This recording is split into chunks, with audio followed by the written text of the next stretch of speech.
Elizabeth Chappell, a lifelong entrepreneur who finally found my niche. After years of new ideas and jumping from business to business, I figured out how to turn a craft into a successful career. In 2016, I started a monthly subscription box for quilters. That little startup has grown into a thriving, multiple six-figure business that I am so proud of. As a published author, designer of fabrics and patterns being sold throughout the world, my favorite thing to do is to teach others how to grow a career of their dreams.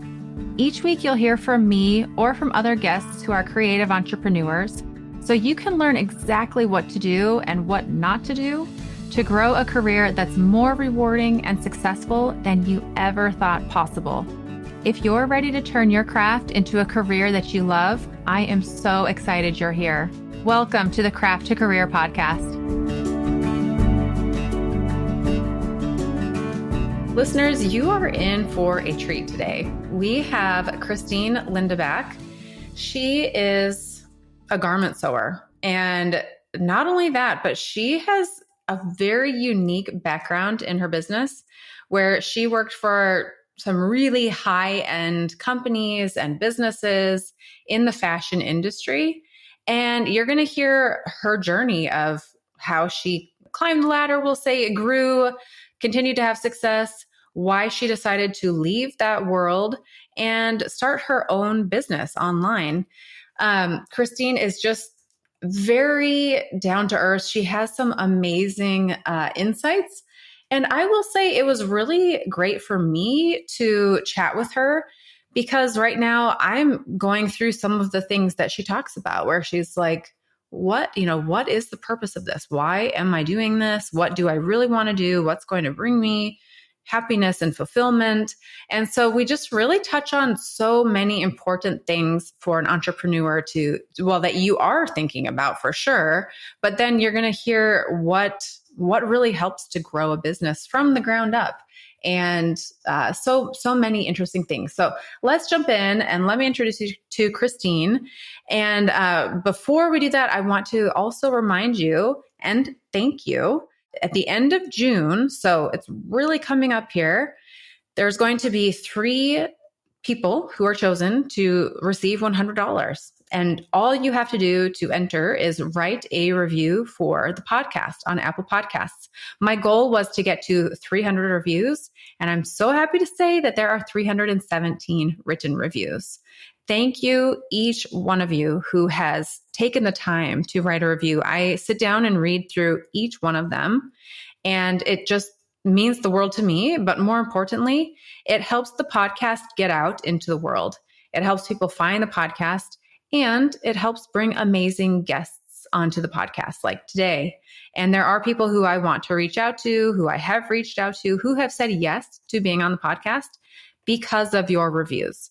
So if you like the podcast, if you want amazing people to come in and share insights about their business, then go ahead and write a review on Apple Podcasts. You can leave a 1 to 5 star review, and then just underneath that, it says write a review, and go ahead and write that. And on next week's podcast episode, I will be announcing those 3 people who are the winners. And I'll be announcing based off of your review.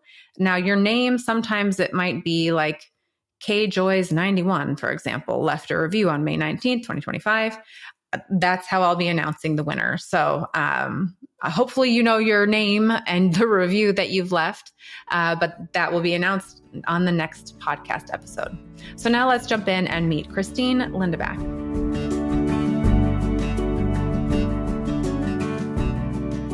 Welcome, Christine Lindebak. I'm so excited to have you here on the podcast. For our listeners, can you just give a brief introduction of who you are and what you do in this creative space? Yeah, thank you so much for having me, Elizabeth. So hi, everyone. I'm Christine, and I'm the founder of a online sewing brand called Sewing and the City. And I sell sewing patterns and courses, and I have a YouTube channel and Instagram and all the things. And then I also have a slow fashion brand called Lindy, where I make loungewear and like getting ready sets for brides, robes, out of upcycled vintage linens. That is just so cool. I am excited to have you here because while I make quilts, garment sewing is an area I have yet to conquer, and so I'm very intrigued by all of this. But can you share with us what first inspired you to start sewing and upcycling clothes, garments? Yeah, I mean, I've been sewing since before I can even remember. My mom says I was right around 5 years old, and I was just like begging her to use the sewing machine. She quilts as well, so I do a lot of quilting with her. She has a long arm and all that, so she's like got the setup that makes it really fun. So yeah, I just started sewing when I was really young, and was doing like doll clothes, and then moved on to making my own clothes. And so sewing has just always been a part of my life.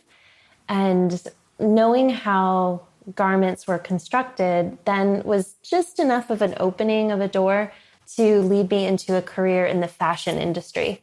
So, when I was first starting out in the workforce, online didn't exist yet, so you like had to go work somewhere. And so I went into the fashion industry and spent my whole first career working around clothes, not making them or designing them, but more in the retail side of selling them and marketing them.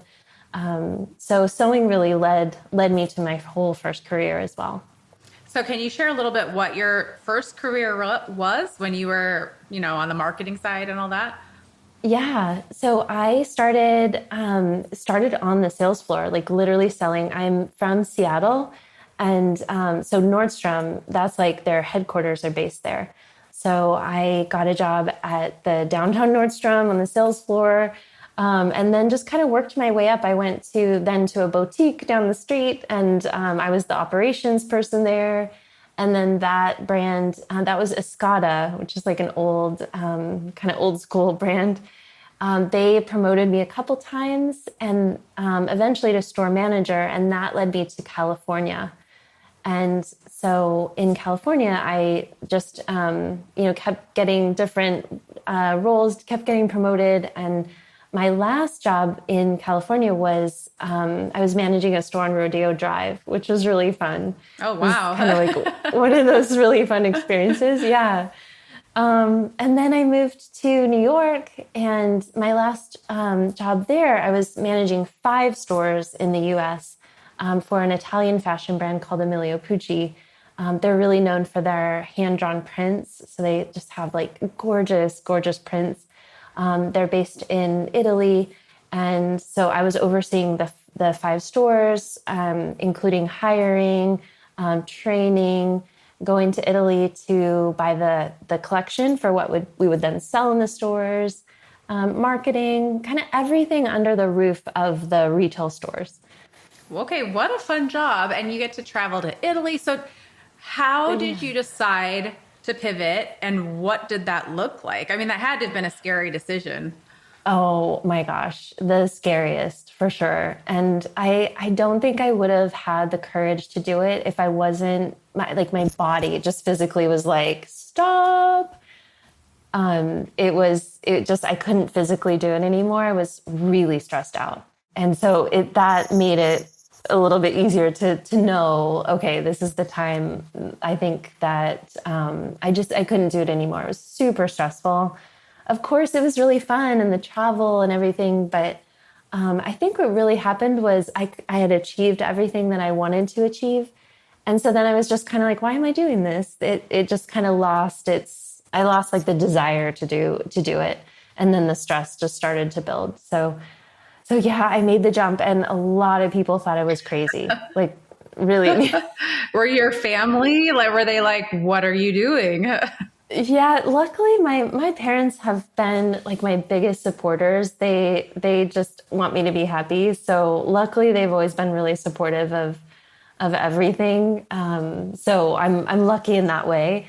But definitely friends and maybe people who didn't know me all that well were kind of like, what? That's like, why would you leave that great job, great city? Everything looked great. But I was so stressed. I just could not do it anymore. So, okay, slight detour of conversation, but I have found this myself. I'm very curious. bet that a lot of entrepreneurs are similar, but you've mentioned you climbed as high as you could. It sounds to me like you did a very phenomenal job of, I mean, I hate to say climbing the ladder, but there's this sense of like, what's next? How can I up level? What's the next adventure? And you'd kind of max that out and accomplish these goals. And so you're really questioning like, why am I doing this? To what end am I doing this? Was there a bit of that as well? Yeah, oh, 100%, 100%. Because I think you're right. Like I learned the corporate game, I think. And, I learned what I needed to learn in order to get to the next step that I wanted to, the next role that I really wanted. Like going from managing one store to managing multiple stores. That was a huge thing for me. And so I worked really hard to get that. And I think there was that certain point where it was like, there's nothing more. Like I looked at my boss and, she had a baby and then she was back at work a week after she had her baby. And I just was like, I don't want to do that. And so I think a lot of that was just like the next step wasn't, I didn't want the next step. Mm-hmm. I think with success comes this like, hold on, wait a minute. It's not all that it looks like it's going to be, like the success that everyone's working for. When you get there, you're like, this is it, like this is what I've been working for. So I would love for you to share like the thought process as you were deciding, this is not what I want to work towards anymore.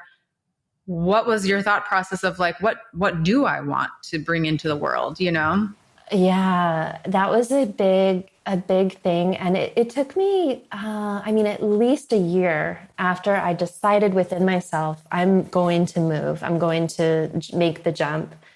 It was at least a year, minimum a year, where I was working with intention to be ready to make that step. So one of the things that I did was, have you heard of the book, The Artist's Way? Oh my gosh, I love it. Yes.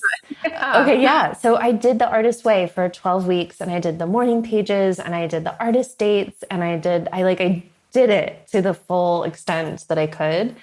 And so that was really helpful. Just to kind of find myself again. Like, what is that, like through all the layers, what is the true calling underneath all of that? And then I also started studying. So I made 3 priorities. So I knew that I wanted to be location independent. I didn't want to have to be stuck to a city like New York, for example. Like that really was a bummer. Like I wanted to be able to live wherever I wanted. I wanted to still have a foot in fashion because I loved it. And then I also wanted to be more in control of my income. So not be stuck at you only make this much per year and that's all you're ever going to make. So those are my 3 things that I set out to then construct something around that. So I started studying web design because this was right in the time where, building things online was starting to become more popular. I had been blogging with Sewing in the City, so I kind of knew WordPress. So I dove into it further. I studied coding and really got comfortable with like building stuff online. And so eventually I got good enough where I knew that I could do that. I could build websites, I could build online courses for people as projects, and I could make enough money to live. So that's when I ultimately left. And you did all this in a year?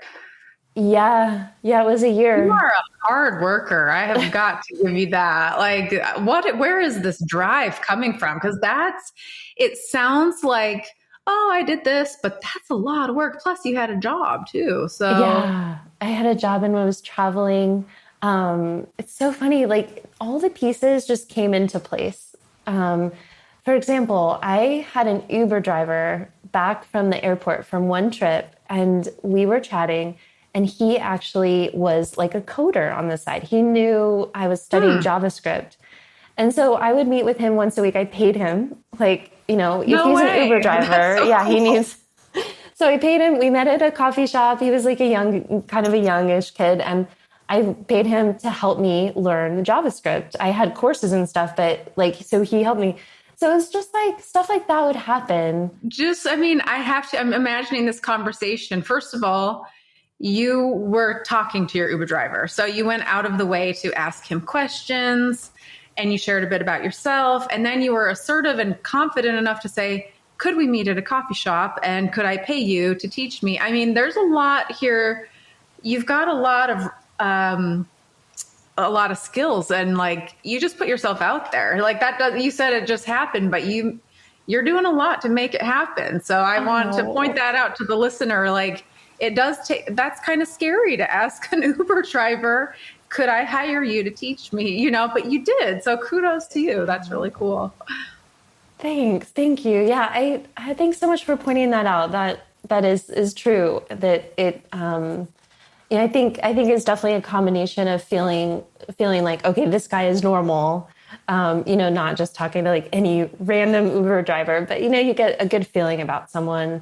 And so opportunities like that were presenting themselves. And then I had the courage, I guess, and I was aware enough, that I could grab them when they presented themselves. And so things like that kind of helped the journey along and built confidence and built, I didn't have any friends who were doing that. So finding someone like that was like, kind of gave me a reference point of like, oh, I could do this. And, so yeah, I think I do look back though, and I'm like, who was that girl? Like I did have a lot of courage.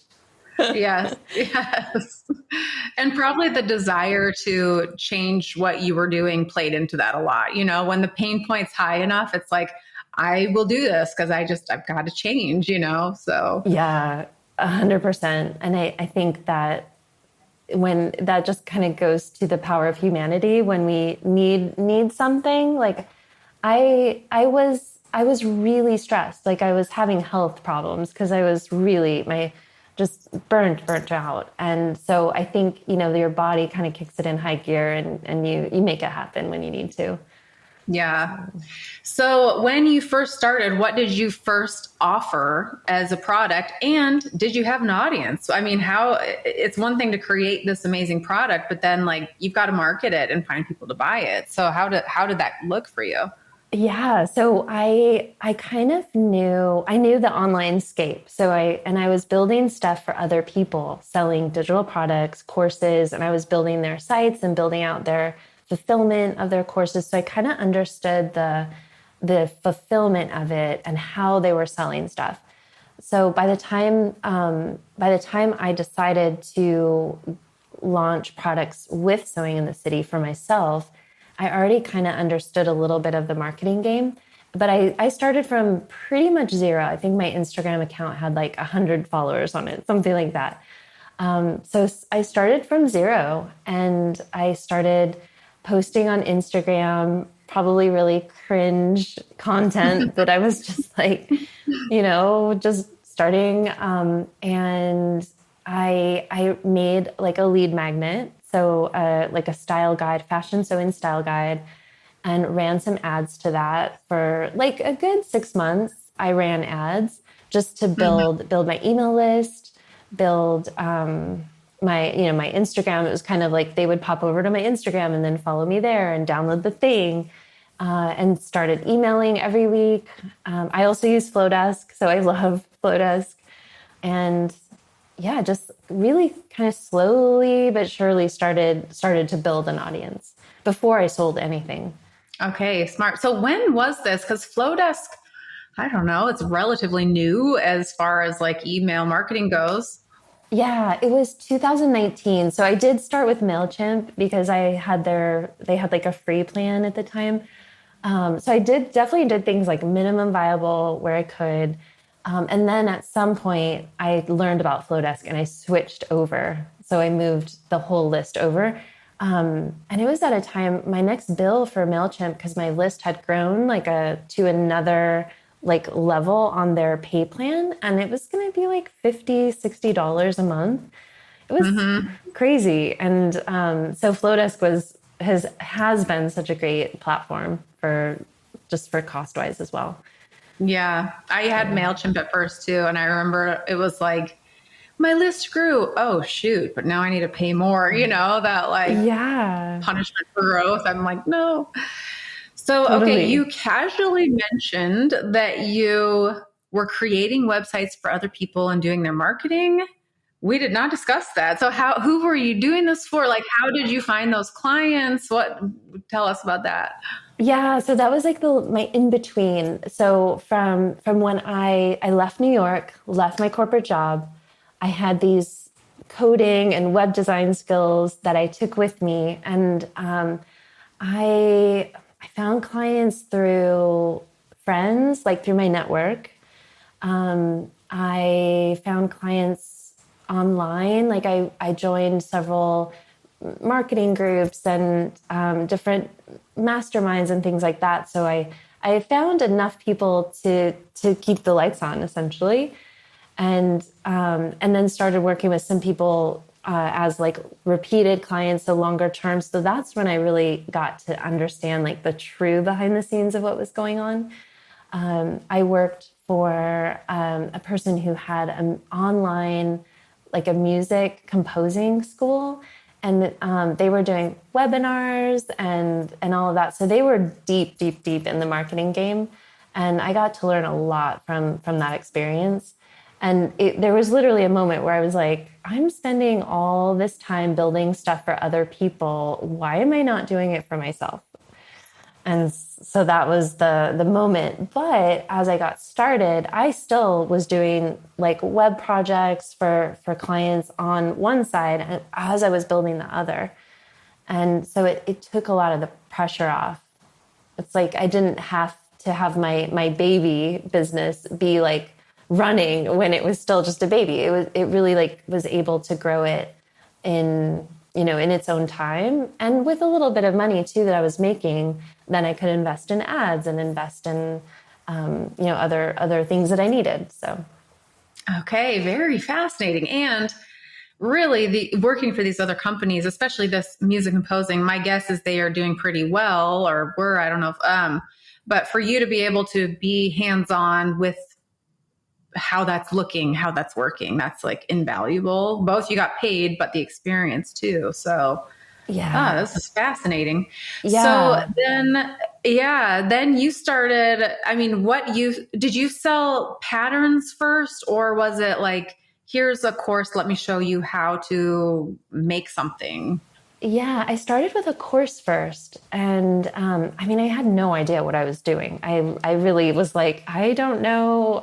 So it's a Learn to Sew course that I still have today, and people still love it. And so that was my first product, and along with that course, because a lot of times for first projects, people will make like a pajama pant, or when you're doing garment sewing, like an apron or like a pillow or something. And so I made a really easy, basic sweatshirt pattern. And that came along with the course, along with the sew along. So that could be your first project. And so that was my first pattern that I drafted only for the course. But then I realized, oh, I love patterns. Like, this is really fun. And so then after the course, I ended up creating more patterns because I like realized how fun it was. So, And did you know how to write patterns from like, yeah, how did you know how to do that, I guess? yeah, I mean, I've been using patterns like the big five, like McCall's, Simplicity, Mm-hmm. Vogue, for my whole life. Like, that's what I sewed with really until I started doing my own patterns. So, I kind of knew what you needed, what information was good in there. Mm-hmm. And my niece, actually, she works in fashion as well, and she's really good with Illustrator. And so she did all of the construction, actual drawings, and the actual sketches and stuff in Photoshop or Illustrator. So Mm-hmm. that was really we That's got to work nice. together, yeah, and just kind of figured it out.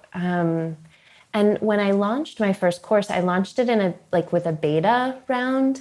And so I had I think 49 people in that first round. And so they were able, I was super honest, like, this is my first time, so we're going to do it beta. We met on Zoom for several weeks, once a week, and they were able to give feedback and let me know where they were getting stuck, what wasn't clear, what was super clear. And then I could go back and redo or edit or whatever it was. And so I was getting a lot of feedback from people. And come to think of it, that was really valuable in the beginning. When I first started offering online courses and a membership, I needed a platform that could do it all without giving me a tech headache. That is why I chose Kajabi. I have been blown away by everything it can do. With Kajabi, I run my courses, a membership, email marketing, all in one place. You can even build a website with a blog and sell digital products, host webinars and coaching calls, and even set up an affiliate program, all without needing a dozen different tools. And the best part, it's powerful yet easy to use. I love it so much that I even created a free course to show you how to get started with Kajabi. Access my free course on how to use Kajabi and try Kajabi for free by visiting bit.ly/QC Kajabi, or visit the show notes for the link.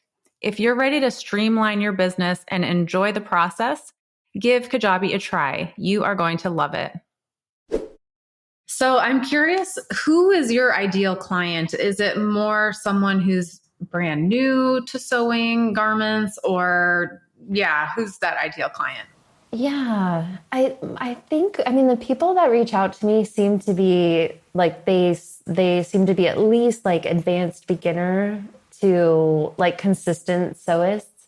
Even though I have the Learn to Sew course, I know a lot of people do learn to sew with me, but I think the people who buy my patterns tend to be more like, it's their lifestyle and they love making stylish clothes for themselves. And, so yeah, but I think, I don't know, it's kind of hard to say exactly who they are at, down to the exact, but I think most people are already sewing.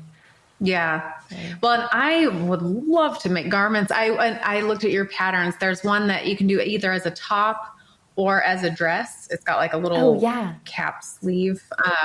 Oh yeah. But honestly, I've never sewn a garment in my life. So I'm like, so if you ever do like what all do you offer? Yeah. What are the different products and then I do want to know what's your most like, biggest money generator that you offer? Yeah. So, well, as far as patterns, I've developed I think almost 30, I want to say. So I have, blouses, dresses, jackets, accessories, like a tote bag, makeup cases. So all kinds of different patterns. I also do a lot of pajamas and lingerie stuff, just because I love sewing those things myself. And then I have a pattern I'm working on now that is beginner friendly, like really, truly a beginner, like it could be your first project, as well as like the sweatshirt that I have. Yeah. It's just a really cute, like tie top that can be like either loungewear or you can wear it with jeans. And it also has a pair of pull-on pants. So, you can make either a pajama pant or shorts to wear out that are really, I designed them super pared down, but still fit really cute. So, and I'll do a sew along with that. So you can follow along with the video and see the construction, which I think is helpful for a lot of people. So I do the sew alongs a lot. So yeah, when I look back at my pattern collection, I kind of sometimes wish that I would have started from the beginning with like a whole, like here's 50 styles that I'm going to develop or something like really intentional. Instead, I've just kind of like, I want a new summer dress. I'm going to design a dress or I'm going to do a new top. And I just kind of have pieced things together based on what I want at the moment. So it's a little chaotic sometimes. Fun. You have that creative freedom. You can do that. Hindsight's 2020. Looking back, I'm like, it's kind of nice though to be able to share that business advice with people. Like, hey, if you're just starting, consider this. Like maybe don't do what I did. Yeah. So I am curious. This has worked out really well for you. What what has been your biggest income generator of the things that you offer? Yeah, I think overall it is having multiple streams of income. Mm-hmm. So from all the different categories, and also selling, Etsy, selling on my own site, selling courses, patterns, even doing some brand deals, YouTube revenue. So it's like kind of a mashup of a lot of different sources of income that all add up and have grown consistently throughout the years. So I would say if I had to say like one thing, probably the most steady, I would say would be patterns. As long as I am promoting them and creating content around them, I can definitely know, like, see in the sales when I've focused on a pattern for, made content around it, because people need to see it, obviously. Mm-hmm. So Yeah, out of sight, out of mind. It is interesting. I know for myself, if I'm like, sales are a little slow, oh, I should go and share about a quilt or, and as soon as you do, yeah. people buy it. So yeah, it's definitely true. And you have something new that you're opening, I believe, called the Fit Clinic. Can you tell us a little bit about what that Yeah. is? Yeah. So I ran, so Fit Clinic it's kind of a hybrid course and online live where we meet on Zoom together in a group. And I've run it two times on a like kind of a beta launch again. So people knew it was the first time, so they were giving feedback. So I'm about to reopen it. I restructured it just a little bit. So you have more Zoom sessions because it was kind of tight. I was doing it in a 4-week time and stuff comes up. And so people would miss. So restructured the Zoom timing just a little bit and reopening it.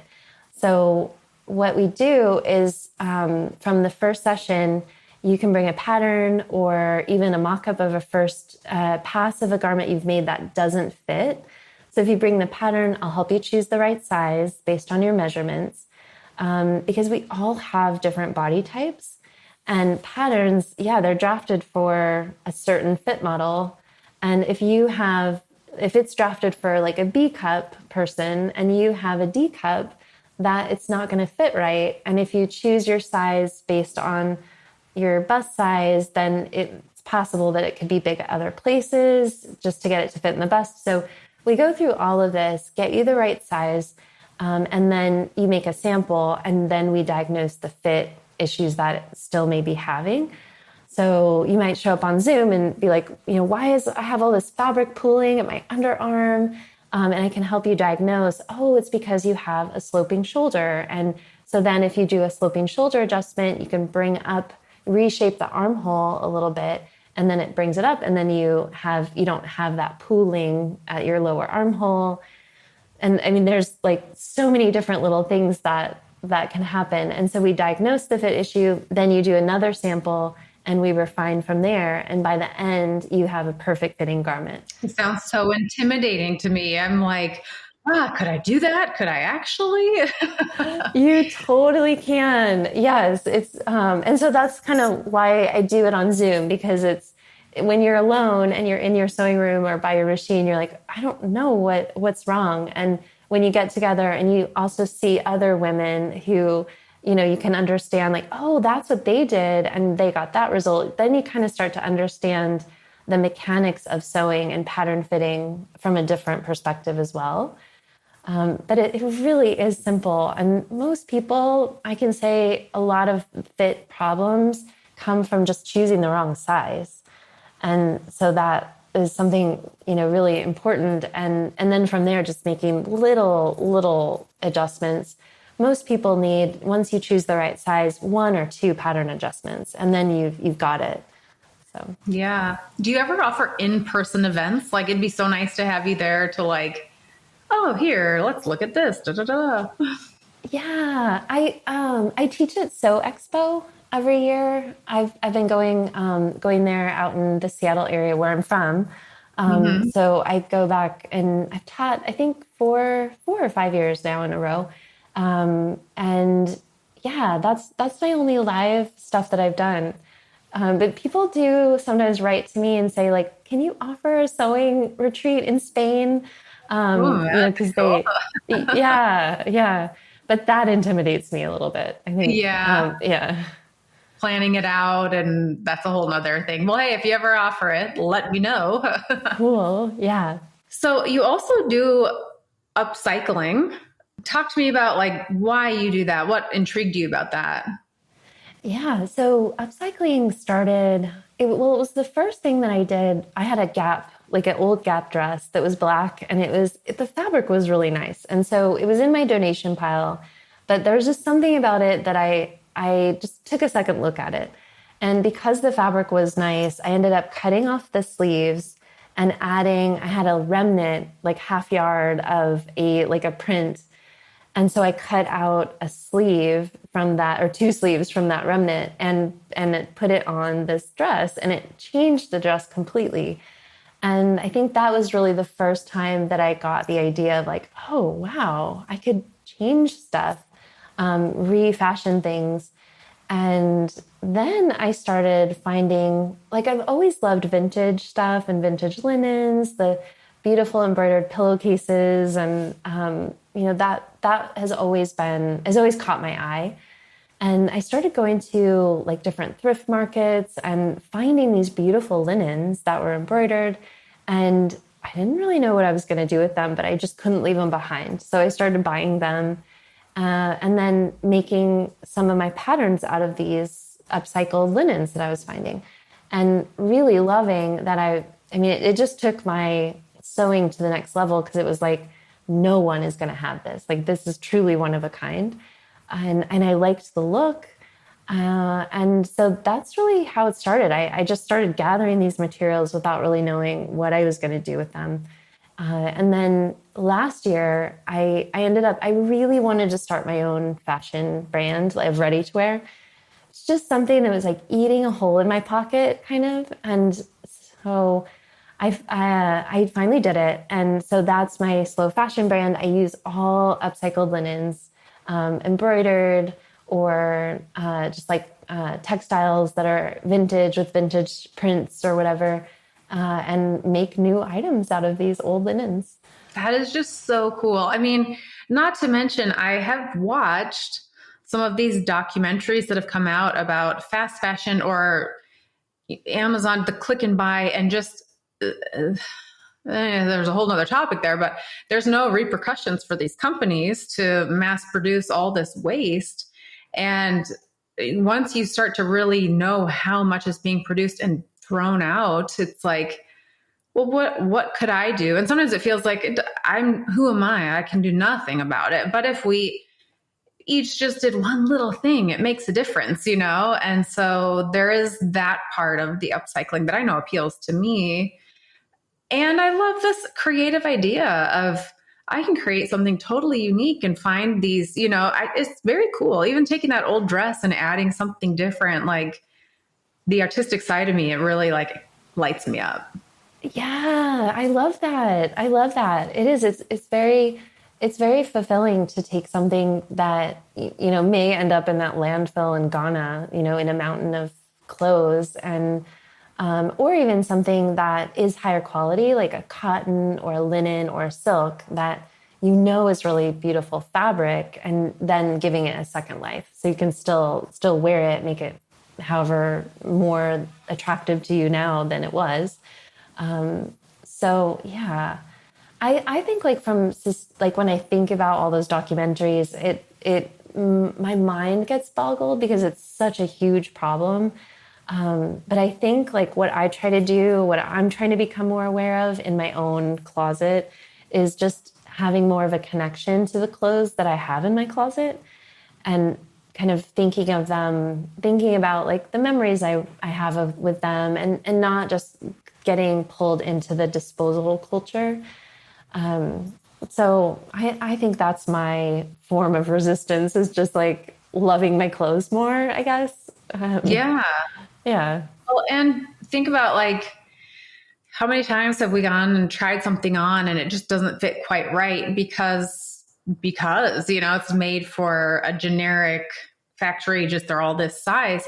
but our bodies are all so different. And how empowering to be able to make something that custom fits our unique body. Like that's really empowering. And we don't have to be that size or, this. And there's one brand I went to the mall, my teenage daughter loves.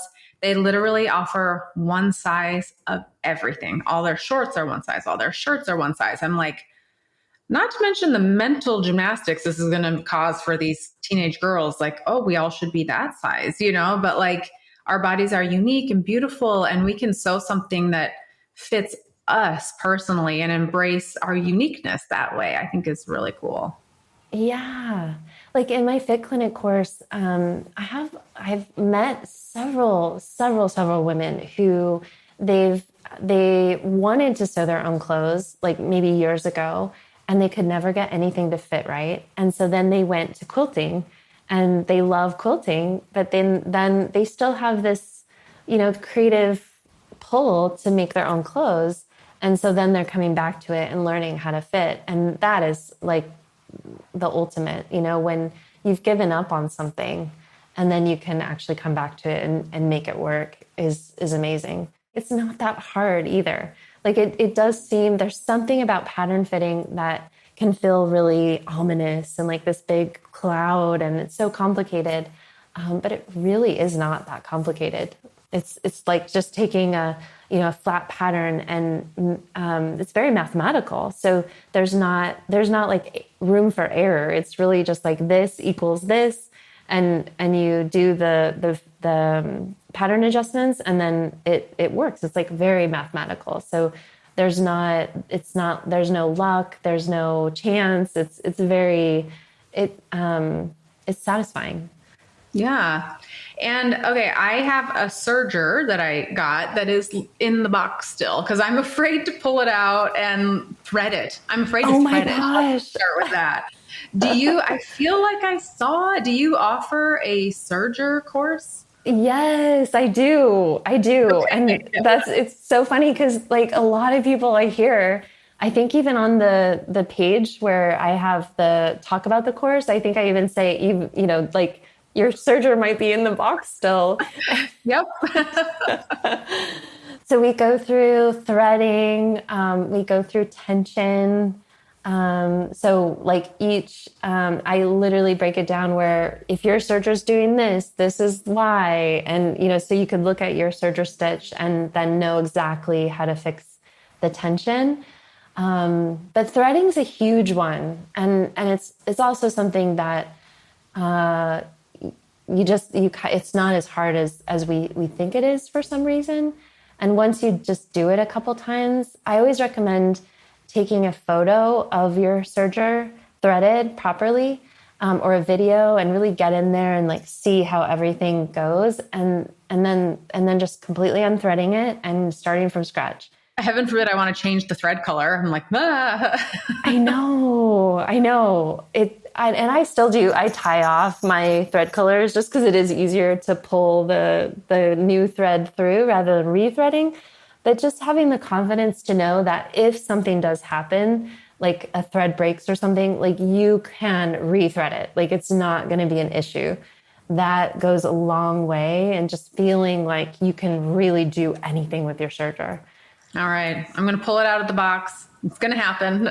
Yeah, do it. Sergers are really fun. Yeah. That's why I got one. I can see all the stuff. I'm like, let's do this. So, yeah. So I'm curious, what advice would you give to someone who is thinking of starting a creative business, but they don't know where to begin? Yeah. Well, when I look back, I always think, gosh, I wish I would have started sooner. I think like I waited a lot, doubted myself, probably waited for certain things to be perfect. When, really, I think you can start, even if like you have nothing to sell, but you just, that you want to kind of jump into a certain community, a niche, just get started, like creating content, showing up. And I think the best way to start is with feedback from people and building a small community and seeing what problems you could solve. Beautifully said. I second everything that you've just said. Yes. I love it. And for people who are listening, who are curious to learn more, maybe join the Fit Clinic or see the patterns that you offer, where is the best place to find you? Yeah, so I'm on Instagram and YouTube. Both of the handles are at Sewing and the City. And my website, of course, sewinginthecity.com. So yeah, that's where you'll find all the things. Yep. And we'll put links to those in the show notes as well. Thank you so much for being here. Just listening to you speak is very motivating and eye-opening. Yeah, I just really have enjoyed this. Awesome. Thank you so much for having me and for letting me share. Christine, thank you so much for being a guest on the podcast. It was truly so fun to chat with you, to hear your journey, to hear how, what's the word? Gumption isn't the right word, but just drive that you have and have had, and how hard you've worked for this thing that you really wanted to do, you were so passionate about, and the niche that you have and what you offered, how you've grown your audience even before you had something to sell. And just so many amazing takeaways from this podcast episode. For me personally, I'm going to go pull out my serger and just give it a try. So thank you so much for all of the inspiration, the creative, the business inspiration. Be sure to check out Christine on Instagram or her website, Sewing and the City. And again, a quick reminder, if you have not left a review for the podcast, go ahead and do that. We'll see you with a brand new episode next week. Take care.